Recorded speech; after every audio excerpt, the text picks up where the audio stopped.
Hello students, आज की class में आप लोगों को क्लास 12 की फिजिक्स विषय के अंतर्गत प्रकाशिकी चैप्टर के बहुत ही महत्वपूर्ण न्यूमेरिकल को बताने जा रहे हैं।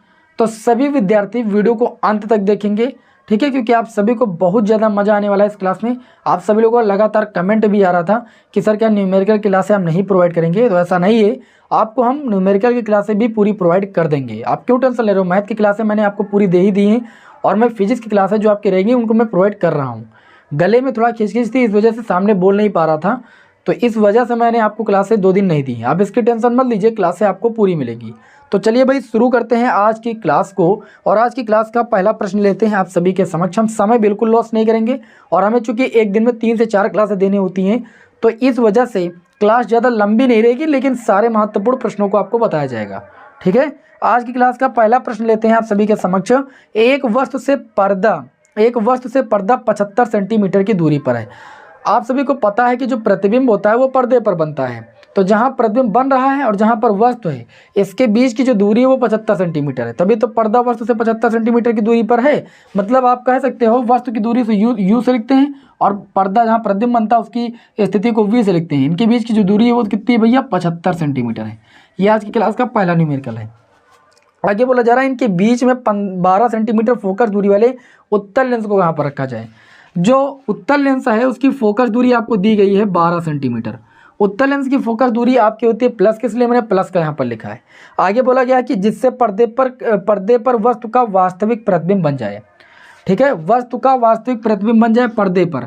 तो प्रतिबिंब की स्थिति दी है, आपको वस्तु की स्थिति निकालना है, ठीक है ना। तो यहाँ पर अगर बात करें तो यहाँ पर अगर मान निकालने v का तो आ जाएगा 75 माइनस का कितना u। आ जाएगा कि नहीं आ जाएगा, आ जाएगा, बिल्कुल सिंपल है। अब जो वस्तु की दूरी है वो तो आपको मान के चला है मैंने, u है, और जो प्रतिबिंब की स्थिति वो v है। लेकिन यहाँ पर प्रतिबिंब की स्थिति आई है वस्तु की स्थिति के पदों में 75 माइनस का u। तो सूत्र आप सभी लोगों को पता है, 1/f बराबर 1/v माइनस 1/u। ये लेंस में लागू होता है, दर्पण में यहाँ पर प्लस लग जाता है। तो यहाँ पर 1/f, f के स्थान पर भैया 12 रख देंगे। v की अगर बात करें तो v का मान u के पदों में है, हमें v की ज़रूरत नहीं, वैसे भी u का मान ज़रूरत है। तो 75 माइनस u रख देंगे क्योंकि v बराबर 75 माइनस u आया हुआ है। और यहाँ पर देखिए u वस्तु की स्थिति होती है, वस्तु की स्थिति को हमने u माना है, लेकिन वस्तु हमेशा जो होती है वो सम्मुख रखी होती है। तो जब वस्तु की दूरी यहाँ पर रखेंगे तो ये किस में हो जाएगा भाई, माइनस का 1/u हो जाएगा, क्योंकि वस्तु की जब भी दूरी रखी जाती है वस्तु हमेशा सामने ही होती है, सामने की दूरी सदैव ऋणात्मक होती है। तो u का मान भी हम माइनस चिन्ह के साथ लेंगे, तो माइनस माइनस का गुणा प्लस हो जाएगा। 1/12 बराबर 1/75 माइनस का u, माइनस माइनस का गुणा प्लस 1/u। अब इसको हल कर लेंगे, 1/12 इसका गुणा इधर से हो जाएगा u एक कम u, इसका गुणा इधर से हो जाएगा प्लस का 75 माइनस का u, और u का गुणा 75 से हो जाएगा भैया 75u, और u का गुणा u से हो जाएगा u स्क्वायर। कैंची गुणा कर देंगे तो ये जाएगा 75u और माइनस का u स्क्वायर। यहाँ पर देखिए तो ये आपका हो जाएगा u से u चला जाएगा, 0 हो जाएगा, क्योंकि प्लस u माइनस u 0 हो जाएगा। 75 और 12 का गुणा करेंगे कितना हो जाएगा भैया, 900 हो जाएगा। 75 और 12 का गुणा 900 हो जाएगा, गुणा करके आप देख लीजिए। आगे अच्छा देखते हैं, तो ये आपका देखिए u स्क्वायर उधर जाएगा तो ये प्लस का u स्क्वायर हो जाएगा, 75u उधर जाएगा तो माइनस का 75u हो जाएगा, लिख देंगे यहाँ पर 75u। उसके बाद उधर ऑलरेडी पहले से ही 900, तो उसको लिख देंगे 900। अब ये द्विघात समीकरण बन गई, द्विघात समीकरण को हल करना जानते हो ना, आपको 900 के फैक्टर करना है कि 75 आ जाए। तो u स्क्वायर देखिए 75 कब आएगा, आ जाएगा 9, काट दीजिए आप, इसके फैक्टर कर लीजिए भाई। 3 से काटोगे या 15 छक्का 90 होता है, डैड कर लीजिए भाई, 15 से काटेंगे 15 छक्का 90, 60 हो जाएगा। फिर अरे आ गया, ऐसे ही आ गया, 60 और 15 कितना हो जाएगा, 75 हो जाएगा, ठीक है, 15 छक्का 90 होता है। तो चलिए इसको लिख सकते हैं, इस 75 को लिख सकते हैं माइनस का 60u माइनस का 15u, माइनस का 75 हो जाएगा और प्लस का 900 बराबर 0। सिंपल था सवाल एकदम, कोई दिक्कत नहीं थी। इन दोनों में u कॉमन ले लें, तो u कॉमन लेंगे, u माइनस का 60 हो जाएगा। इन दोनों में माइनस का 15 कॉमन ले लें तो u, ये प्लस का था माइनस हो जाएगा क्योंकि माइनस मैंने कॉमन लिया, और ये होता है 15 छक्का 90, ये 60 हो जाएगा बराबर 0। दोनों ब्रैकेट में आपको कॉमन मिल जाएगा u माइनस का 60, एक में बच जाएगा u माइनस का 15। u बराबर आपका एक माना जाएगा 60 और u बराबर 1 माना जाएगा 15, ठीक है ना। आपसे प्रश्न में यही पूछा गया था। क्या पूछा गया था कि 12 सेंटीमीटर वाले उत्तल लेंस को कहाँ पर रखा जाए जिससे पर्दे पर वस्तु का प्रतिबिंब वास्तविक बन जाए। ठीक है, वस्तु 60 सेंटीमीटर की दूरी पर रखी जाए लेंस से, या तो फिर 15 सेंटीमीटर की दूरी पर रखा जाए, तभी जो है हमें जो प्रतिबिंब प्राप्त होगा पर्दे पर वो वास्तविक प्राप्त होगा। सिंपल सा क्वेश्चन था, ये आपके इस क्वेश्चन का आंसर हो जाएगा। आगे बात करें, 2 आंसर है तो 2 आंसर आपको लिखना पड़ेगा, इसमें कंफ्यूजन नहीं क्रिएट करना है। द्विघात समीकरण के तो 2 मान आते ही है। आज की क्लास का अगला क्वेश्चन लिखा, कांच के एक प्रिज्म का कोण 60 डिग्री है। आपको हम बता दें कि जो कांच में जो प्रिज्म होता है, प्रिज्म में ये जो 2 अपवर्तक पृष्ठों के बीच बना कोण होता है, इसी को प्रिज्म कोण यानी अपवर्तक कोण भी इसे बोलते हैं। इसे ए से लिखते हैं। यहाँ पर प्रिज्म कोण का मान दिया गया है, कितना दिया गया है? प्रिज्म कोण का मान आपको दिया गया है 60 डिग्री। 60 डिग्री लिख लेंगे, सिंपल सी बात है। अच्छा, अल्पतम विचलन कोण आप सभी को मैंने बताया था। अल्पतम विचलन कोण कहाँ पर बनता है, चलिए बता देते हैं। ये किरण गई ऐसे, फिर अपने मार्ग से विचलित होगी, फिर ऐसे निकलेगी।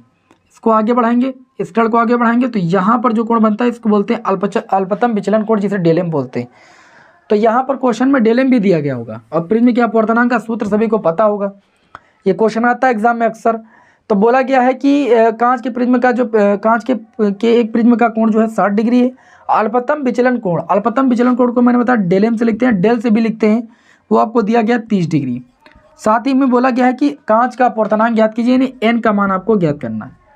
सूत्र सभी को पता होना चाहिए कि एन बराबर होता है साइन ए प्लस का डेलेम बाई में 2 अपान में साइन ए बाई 2। ये होता है कि नहीं होता है? ए क्या होता है? अपवर्तक कोण या प्रिज्म कोण। डेलेम क्या होता है? प्रिज्म कोण होता है। मान रख देंगे, एन बराबर हो जाएगा साइन ए का मान कितना है 60, और डेलेम का मान कितना है 30 बटे में 2 अपान में 60, ए का मान 60 और बटे में 2। चलिए मान रख देते हैं यहाँ पर। तो इस तरीके से हमें मिल जाएगा एन इक्वल टू 60 और 30 कितना हो जाएगा? 45। 60 और 30 90, 90 का आधा करेंगे तो 45 हो जाएगा। तो ऊपर हो जाएगा साइन 45 डिग्री, नीचे कितना हो जाएगा? 60 का आधा 30 डिग्री, तो ये जाएगा साइन 30 डिग्री। भैया दोनों का मान रख दीजिए, साइन 45 का मान 1/√2 और साइन 30 का मान 1/2। 2 ऊपर चला जाएगा, एन बराबर 2 बटे में कितना हो जाएगा? √2। 2 को लिख सकते हैं √2 इंटू में √2 और बटे में √2। √2 से √2 कैंसिल हो जाएगा, एन बराबर आ जाएगा √2। √2 का मान सभी को पता होना चाहिए, कितना होता है? 1.414। 1.414 √2 का मान होता है। अपवर्तनांक का कोई मात्रक नहीं होता है, 1.414 इसका अपवर्तनांक हो जाएगा। सिंपल सा क्वेश्चन था, एग्जाम में पूछा गया था, इसलिए मैंने इसको यहाँ पर सिलेक्ट किया। आज की क्लास का अगला क्वेश्चन लेते हैं, क्वेश्चन नंबर 3। क्वेश्चन नंबर 3 में बोला गया है कि आंख की समंजन क्षमता से क्या अभिप्राय है। Very most important question, 1 number में आ सकता है। तो मैं आपको बता दूं कि नेत्र लेंस की अपनी फोकस दूरी को जो समायोजित करने की क्षमता होती है, नेत्र लेंस की जो अपनी फोकस दूरी को समायोजित करने की क्षमता होती है, वो उसकी समंजन क्षमता कहलाती है। फोकस दूरी को समायोजित करने की क्षमता को क्या बोलते हैं? समंजन क्षमता। आगे इन्होंने बोला कि दूर दृष्टि दोष वाले व्यक्ति के लिए निकट बिंदु आंख से 150 सेंटीमीटर की दूरी पर है और वह 25 सेंटीमीटर दूर रखी पुस्तक को पढ़ना चाहता है। पुस्तक एक वस्तु है और वस्तु की दूरी यहाँ पर दी गई है 25 सेंटीमीटर। और एक चीज़ बता दें, जब ये मानव नेत्र वाला कोई क्वेश्चन आता है तो उसमें यू और वी का मान सदैव ऋणात्मक ही होगा, ठीक है ना, क्योंकि सब सामने होता है, प्रतिबिंब भी और वस्तु भी। इन्होंने बोला कि वस्तु जो है यानी जो पुस्तक है वो 25 सेंटीमीटर दूर रखी, यू बराबर मैंने माइनस का 25 सेंटीमीटर ले लिया। साथ ही में निकट बिंदु दिया गया था 150 सेंटीमीटर की दूरी पर, यानी जो वी है वो आपका 150 सेंटीमीटर, इसको भी आपको ऋण चिन्ह के साथ ही लेना है। और व्यक्ति चूंकि दूर दृष्टि दोष वाला व्यक्ति है तो उसको दूर की वस्तु तो दिखाई नहीं दे रही, पास की वस्तुएं नहीं दिखाई दे रही। दूर दृष्टि दोष का मतलब क्या होता है? ऐसा दोष जिसमें मन उसको दूर की वस्तु तो दिखाई दे परंतु पास की वस्तुएं ना दिखाई दे, और ऐसे व्यक्ति के चश्मे में हम उत्तल लेंस का उपयोग करते हैं। तो चूंकि दूर दृष्टि दोष से पीड़ित व्यक्ति है तो जो इसकी फोकस दूरी आनी चाहिए वो धनात्मक आनी चाहिए। अगर आंसर में धनात्मक आया तो समझ जाइए कि गलत है, कुछ ना कुछ गलत है, क्योंकि वो दूर दृष्टि दोष से पीड़ित है, जाहिर सी बात उसकी फोकस दूरी धनात्मक आएगी तभी वो उत्तल लेंस का उपयोग माना जाएगा। तो यहाँ पर सूत्र लगाएंगे भाई लेंस वाला, 1/f बराबर 1/v माइनस 1/u। 1/v का मान यहाँ पर माइनस का 150 रखेंगे, माइनस u का मान -25 रखेंगे, माइनस सूत्र वाला ये प्लस का 25 हो जाएगा। हल करना आप सभी लोगों को आता है, सिंपल है। ये हो जाएगा 1/f बराबर, अच्छा 150 में और 25 में हम एलसीएम ले लेंगे, 150 ले लेंगे, मतलब 150 और 25 में जो एलसीएम मिलेगा 150 मिल जाएगा। तो यहाँ पर अगर बात करें तो ये हो जाएगा -1 और 25 छक्का 150 होता है, 6 कम 6 प्लस का 6 लिख देंगे। 6 से 1 जाएगा कितना बचेगा 5 और बटे में 150, 5 1 कम 5 और 5 3 15, 1/30 आएगा। अच्छा कैंची गुणा करेंगे तो f बराबर कितना आ गया प्लस का 30 सेंटीमीटर आ गया कि नहीं। मैंने पहले ही बता दिया था कि व्यक्ति दूर दृष्टि दोष से पीड़ित है, यानी उसके चश्मे में उत्तल लेंस का उपयोग होगा। उत्तल लेंस के लिए फोकस दूरी का कैसा आना चाहिए, धनात्मक आना चाहिए, जो कि धनात्मक आ चुका है। इसका मतलब मनुष्य के चश्मे में 30 सेंटीमीटर फोकस दूरी का उत्तल लेंस उपयोग करना चाहिए, तब उसका दोष दूर होगा। बताइए, उम्मीद है कि आप सभी लोगों को न्यूमेरिकल समझ में आ रहे हो। न्यूमेरिकल समझ में आ रहे हो तो वीडियो को लाइक कर दीजिए, ठीक है, और चैनल पर नए सब्सक्राइब जरूर कर लीजिएगा। आज की क्लास का अगला क्वेश्चन देखते हैं। अगला क्वेश्चन मैंने बहुत ही बढ़िया क्वेश्चन लिया, 2022 में ये क्वेश्चन आपके एग्जाम में आया हुआ है। इधर थोड़ा सा रफ करेंगे, स्क्रीनशॉट लेना तो ले लीजिएगा, बाद में कहिएगा नहीं कि सर आप हटते नहीं, क्योंकि आप लोगों की कमेंट आती है कि सर आप हटते नहीं स्क्रीनशॉट लेने के लिए, ठीक है। तो आप सभी लोग एक्टिव रहा करिए, हम जैसे हटा करें वैसे स्क्रीनशॉट ले लिया करो। चलिए बढ़ते हैं आज क्लास के अगले क्वेश्चन की ओर। अगला जो क्वेश्चन इसमें बोला जा रहा है, दो पतले लेंस माने संपर्क में रखे दो पतले लेंसों की फोकस दूरी का जो व्यंजक है वो निकालना बताया है आप सभी लोगों को। डेरिवेशन की प्लेलिस्ट का लिंक इस वीडियो के कमेंट बॉक्स में मैं दे देता हूँ, आप सभी लोग डेरिवेशन की क्लासें कर डालिए। डेरिवेशन बहुत ज़्यादा महत्वपूर्ण है आपके बोर्ड एग्जाम के लिए, क्योंकि फिजिक्स में है क्या, डेरिवेशन है तो न्यूमेरिकल, ये तैयार है तो सब कुछ तैयार है। इसमें दिया गया है दो पतले लेंस संपर्क में रखे हैं, एक लेंस की जो फोकस दूरी है वो 30 सेंटीमीटर है और इस संयोजन की फोकस दूरी, इस संयोजन की मतलब मेन जो फोकस दूरी है उसका मान है वो 15 सेंटीमीटर है। दूसरे लेंस की फोकस दूरी आपको निकालना है। आपको हम पहले बताएं तो यहाँ पर ये न्यूमेरिकल नंबर आज की क्लास का 4 होगा। पहले लेंस की फोकस दूरी आपको कितनी दी गई उसको लिखिए। F1 बराबर दिया गया है 30 सेंटीमीटर, तो 30 सेंटीमीटर लिख लेंगे। F2 का मान नहीं पता है, लेकिन इनके संयोजन की फोकस दूरी कैपिटल F का मान दिया गया, कितना दिया गया 15 सेंटीमीटर लिख लेंगे, सिंपल सी बात। F2 का मान निकालना, सूत्र लगा देंगे 1/F बराबर मैंने बताया था 1/F1 प्लस 1/F2, ये तो था संयोजन की फोकस दूरी का सूत्र। तो 1/F का मान 15 दिया गया, 1/F1 का मान 30 दिया गया और F2 का मान हमें यहाँ पर फाइंड करना है। 1/F2 का मान निकालेंगे तो 1/15 इधर था, 1/30 इधर गया, माइनस का 1/30 हो गया। दिनों में हर हमें एलसीएम मिल जाएगा 30, 15 दूना 30, 2 का गुणा 1 से करेंगे 2 1 कम 2, 30 1 कम 30, ये माइनस का 1/F2 बराबर 2 से 1 जाएगा 1/30। अच्छा कैंची गुणा करेंगे तो F2 यानी दूसरे लेंस की फोकस दूरी आ जाएगी 30 सेंटीमीटर। सिंपल सी बात है, फोकस दूरी धनात्मक आई है, जो दूसरा लेंस संपर्क में रखा गया है वो भी उत्तल लेंस है। आगे क्या बोला गया, आगे ये बोला गया है कि यदि एक समान फोकस दूरी के विपरीत प्रकृति वाले दो लेंसों को संपर्क में रखा जाए तब संयोजन की क्षमता क्या होगी। क्षमता की अगर बात करें तो क्षमता जो होती है फोकस दूरी के व्युत्क्रमानुपाती मतलब व्युत्क्रम होती है, उल्टा होती है। F बराबर 100/F लिखें, F बराबर 100/P लिखें, मतलब जब फोकस दूरी सेंटीमीटर में हो, या P बराबर भी आप 100/F लिख सकते हो, ऐसी कोई दिक्कत नहीं, P इधर ले जाओगे F/T में आ जाएगा। तो जब फोकस दूरी सेंटीमीटर में तो 100/F और मीटर में तो 1/F। क्षमता ये तो थी, P यहाँ पर क्या होती है, क्षमता होती है लेंस की। तो यहाँ पर इन्होंने कहा है कि अगर कंडीशन दी है कि अगर एक समान फोकस दूरी के दो विपरीत प्रकृति वाले लेंसों को संपर्क में रखा जाए, मतलब इन्होंने कहा कि कंडीशन समझिएगा, F1 बराबर F2 हो, लेकिन F1 का मान धनात्मक हो और F2 का मान ऋणात्मक हो, ये तीनों वैल्यू तो F के बराबर हो। और इन्होंने ये भी कहा है कि प्रकृति वाले लेंसों को संपर्क में रखा जाए तो संयोजन की क्षमता कितनी होगी, आपको हम बताते हैं। देखिए दोनों का मान अगर F के बराबर मान लें, क्योंकि समान बोला है, तो अगर संयोजन की फोकस दूरी निकालें 1/F बराबर 1/F1 के स्थान पर F रखेंगे और F2 के स्थान पर माइनस कब रखेंगे, क्योंकि विपरीत प्रकृति के हैं, एक प्लस का एक माइनस का, एक उत्तल लेंस एक उत्तल लेंस, तो एक की फोकस दूरी धनात्मक एक की ऋणात्मक। उनके जब संयोजन की कुल फोकस दूरी निकालेंगे तो F बराबर आ जाएगा 0, और जब संयोजन की फोकस दूरी 0 आ जाएगी तो जाहिर सी बात है कि इनकी जो क्षमता आ जाएगी संयोजन की वो भी 0 आ जाएगी। समझ रहे हो कि नहीं, क्योंकि जो क्षमता होती है वो कितनी होती है 1/F होती है, F का मान 0 रखेंगे तो संयोजन की क्षमता भी तो आपकी 0 आ जाएगी, उसमें क्या दिक्कत है, टेंशन नहीं लेना है आपको। ओके, अरे यार सूत्र लगा दो, P बराबर P1 प्लस P2, जानते हो कि नहीं जानते हो। अब चूंकि दोनों की फोकस दूरी क्या है, समान है और विपरीत है, तो एक प्लस एक माइनस के साथ रखेंगे और दोनों इक्वल है तो ये आपको वैसे ही 0 हो जाएगा। तो जब फोकस दूरी हो जाएगी कितनी हो जाएगी, 0 हो जाएगी, याद रखिएगा, क्वेश्चन इंपॉर्टेंट था। चलिए आगे बढ़ते हैं। यहाँ पर अगला क्वेश्चन क्या दिया गया है, इन्होंने कहा है कि एक उत्तल लेंस तथा एक अवतल लेंस की फोकस दूरियां, एक उत्तल लेंस है एक अवतल लेंस है। क्वेश्चन को बहुत ध्यान से समझिएगा। उत्तल लेंस के लिए फोकस दूरी F1 वो भी धनात्मक होगी, वो कितनी है आपको 10 सेंटीमीटर दी गई, लिख देते हैं 10 सेंटीमीटर। और दूसरी जो फोकस दूरी दी गई वो अवतल लेंस की दी गई, कितनी दी गई है आपको 50 सेंटीमीटर दी गई है। वो अवतल लेंस है तो ऋणात्मक चिन्ह के साथ लिखेंगे।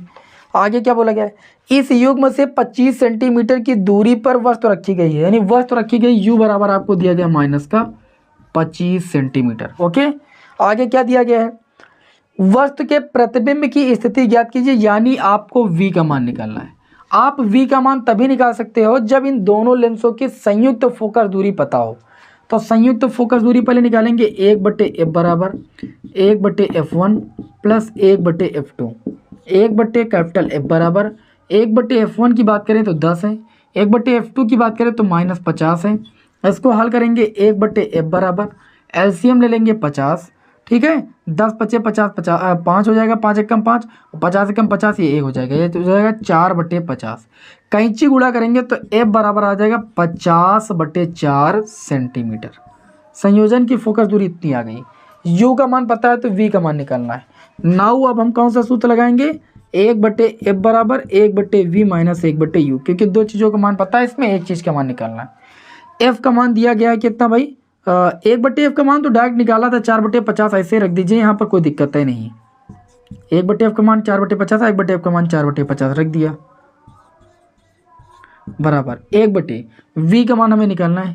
U का मान -25 है, माइनस क्या हो जाएगा +25। सिंपल तरीके से मैं आपको न्यूमेरिकल हल करना बता रहा हूँ, अभी भी नहीं समझ में आएगा तो कैसे काम चलेगा भाई, हैं? इसका मतलब साल के साल आप एकदम उठाईगिरी ही किए हैं क्या? समझ में आ रहा होगा तो फिर अच्छी बात है, क्योंकि आप लोगों को बहुत ही सरल लैंग्वेज में आपको समझा रहे हैं, विशेष सरल लैंग्वेज में नहीं हो सकता है। ये हो जाएगा 4/50। अब बताइए 1/25 इधर जाएगा, माइनस का 1/25 हो जाएगा, बराबर कितना हो जाएगा 1/V। दोनों में एलसीएम हमें 50 मिल जाएगा, 50 एकम 50, 4 एकम 4, 25 दूना 50, 2 एकम 2, बराबर 1/V।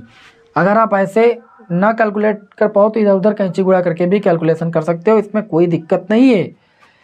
4 से 2 जाएगा, कितना हो जाएगा 2, 2/50 बराबर 1/V। 2 से काटेंगे, 2 एकम 2, ये 25 हो जाएगा, कैंची गुणा करेंगे, V बराबर कितना आ जाएगा 25 सेंटीमीटर आ जाएगा।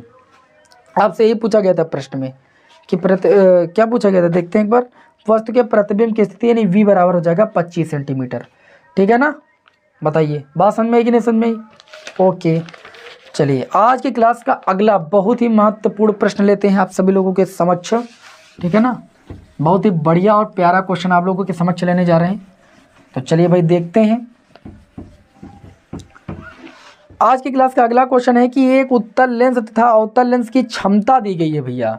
एक उत्तल लेंस की पहले क्षमता दी गई है, उसको P1 नाम दे देंगे।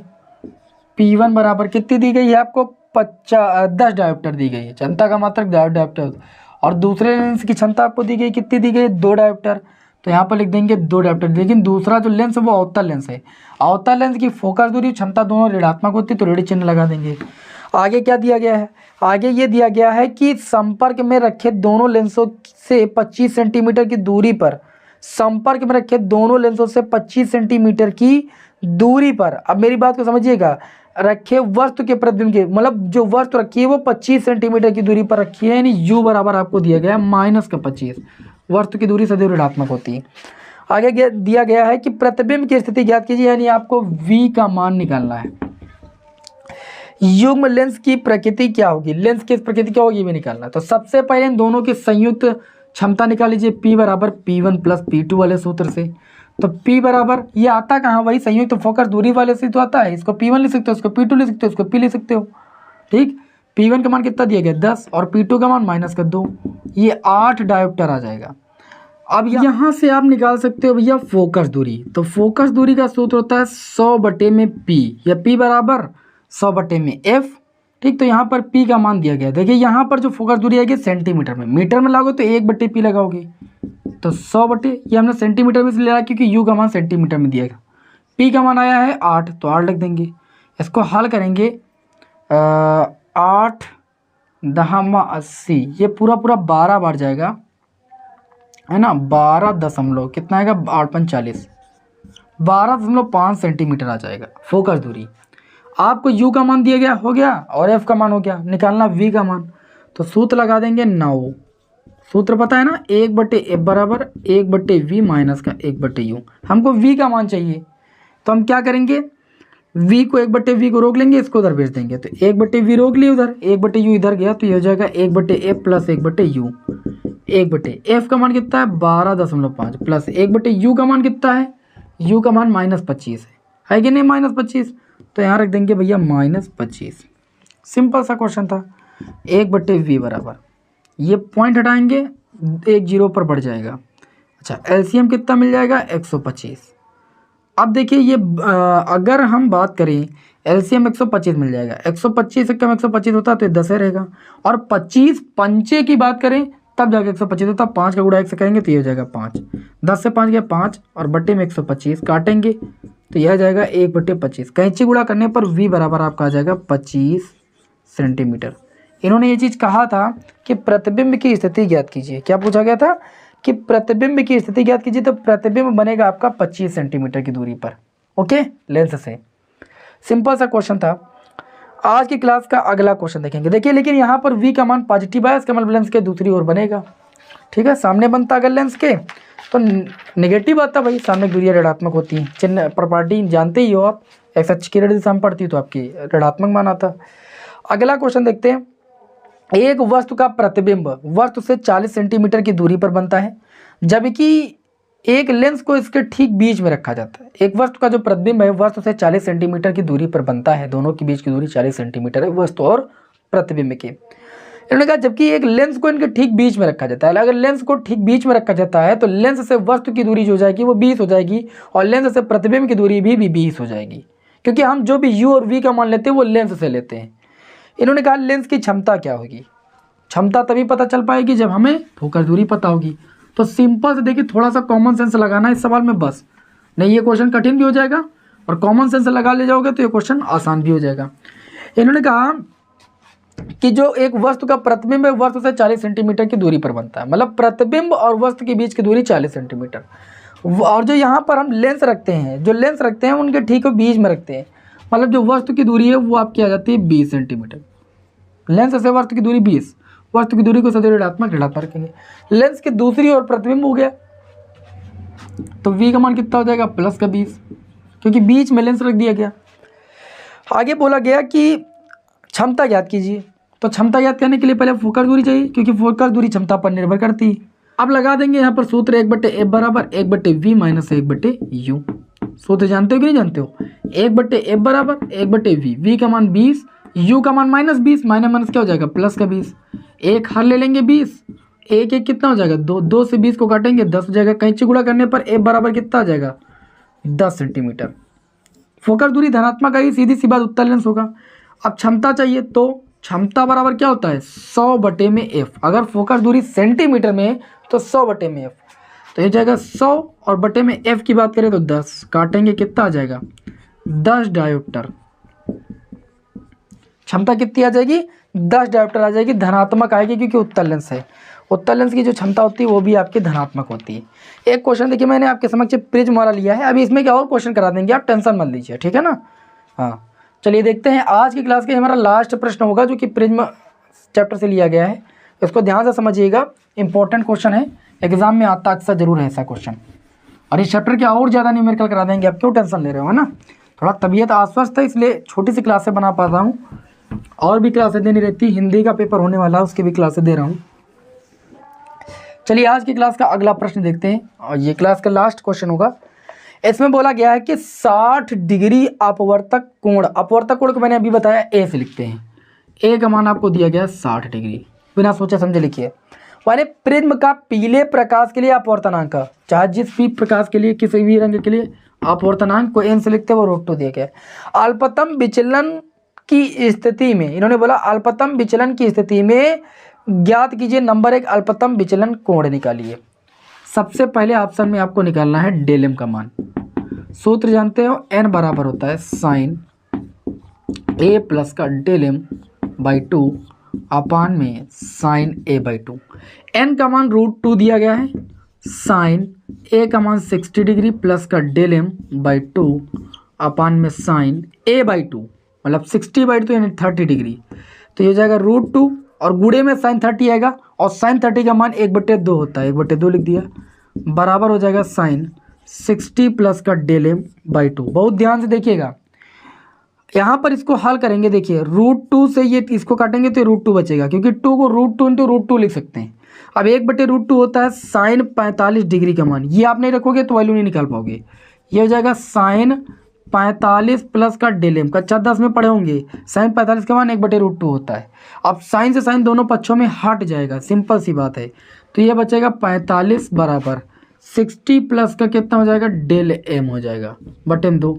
कैंची गुणा करेंगे, 45 दूना 90 बराबर 60 प्लस का डेल एम, 60 इधर जाएगा, 90 से 60 जाएगा, 30 डिग्री बचेगा बराबर डेल एम।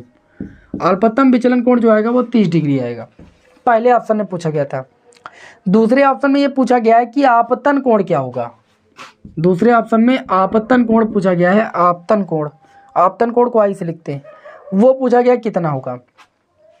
आपने जब इसका व्यंजक निकाला था तो आप ही सोचिए, अगर ना याद हो तो देखिए ये साइन आई बटे साइन आर के रूप का लिखा हुआ है। तुलना करने पर ये मैंने आई का मान ये रखा था, आर का मान ये रखा था। अपवर्तनांक का जब सूत्र का व्यंजक मैंने निकाला है, आप देख लीजिए प्लेलिस्ट बनी हुई। तो आई का जो मान आया था वो यहाँ से आया था ए प्लस का डेल एम बाई में 2। इस सूत्र में ये स्नेल का नियम था, इसमें आई के स्थान पर ये और आर के स्थान पर ए बाई 2। तो आई का मान निकालेंगे ए का मान आपका कितना था 60 डिग्री, डेल एम का मान अभी अभी निकाला कितना है, डेल एम का मान आया 30 डिग्री बटे में 2, यानी आई बराबर आ जाएगा 45 डिग्री, क्योंकि 60 30 90 90 का आधा 45 डिग्री। और एक तीसरे ऑप्शन में ये पूछा गया है, क्या पूछा गया है, अपवर्तक कोण निकालिए। क्या निकालिए, अपवर्तक कोण। मैंने अभी आपको बताया कि साइन आई बटे साइन आर जो स्नेल का नियम होता है वही यहाँ पर लगा था, आई के स्थान पर ये, आर के स्थान पर ये। तो अपवर्तक कोण को आर से लिखते हैं, आर बराबर यहाँ पर देखिए ए बाई 2 होता है, कितना होता है, आर बराबर ए बाई 2। तो आर बराबर ए का मान कितना आया था, ए का मान 60 डिग्री था, 60 का आधा कर देंगे कितना आ जाएगा 30 डिग्री। तो जो अपवर्तक कोण होगा वो 30 डिग्री होगा। आज की क्लास में मैंने आप सभी लोगों के लिए बहुत ही सिलेक्टेड प्रश्न लिए थे, चुने हुए प्रश्न, और उम्मीद करता हूं कि क्लास आप सभी को समझ में आई होगी। नेक्स्ट क्लास में अभी इस चैप्टर के और आप लोगों को महत्वपूर्ण क्वेश्चन बता देंगे, आप क्यों टेंशन ले रहे हो, मैं पढ़ा दूंगा ना। तो चलिए मिलते हैं आपको नेक्स्ट क्लास में। जय हिंद, वंदे मातरम।